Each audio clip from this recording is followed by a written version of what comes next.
le roi George VI a dû se battre pour prouver qu'il était capable. Le fait d'être bègue représente une certaine difficulté pour beaucoup, mais pour un roi, cela n'était même pas envisageable. Avec les nombreuses prises de parole qu'il devait réaliser, le roi George VI a dû être aidé par un spécialiste pour vaincre ce handicap. Lui dont sa fille, Elisabeth II, a écrit un texte bouleversant à son sujet. C'est l'orthophoniste australien Lionel Logue, qui lui est venu en aide. Grâce à son expertise et son humanité, il a permis au souverain, dont le fils aîné de William a hérité de son prénom, de maîtriser ses discours, et de rassembler les foules. Lionel Logue est né en 1880 à Adélaïde, en Australie et s'est installé à Londres en 1924. Il y a tenu un cabinet au 146, Harley Street, dans le quartier de la City. Rapidement, il s'est fait connaître pour ses traitements sur les troubles de la parole d'anciens combattants de la Grande Guerre et d'enfants scolarisés.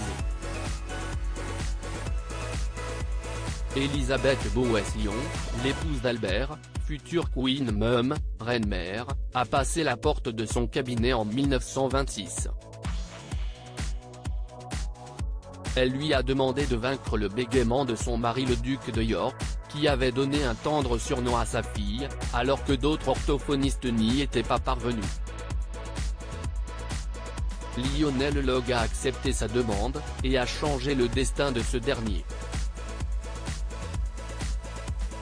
Comment Lionel Logue a-t-il réussi à aider le roi George VI?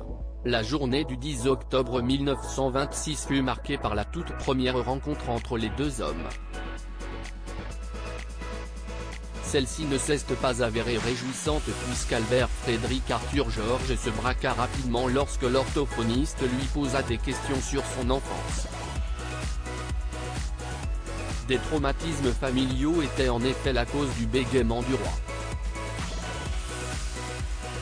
L'expert l'a alors prévenu, « Je peux vous soigner, mais il vous faudra fournir d'énormes efforts. »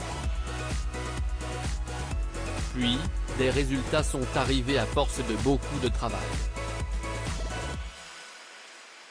Le journal de l'orthophoniste a révélé qu'en un peu moins d'une année, entre octobre 1926 et décembre 1927, les deux hommes ont eu 82 rendez-vous afin d'améliorer la diction de George VI. Et cela par le biais de phrases compliquées à répéter. Telles que I have a sieve full of sifted thistle and a sieve full of unsifted thistle, because I am a thistle sifted soit, en français, la très célèbre phrase « Un chasseur sachant chasser sans son chien est un chasseur qui sait chasser », notamment utilisée en cours de théâtre. Même si les méthodes de l'orthophoniste étaient à l'époque jugées peu orthodoxes, elles ont fini par marcher. Et la relation entre ceux qui ont travaillé main dans la main n'a cessé d'évoluer en bien.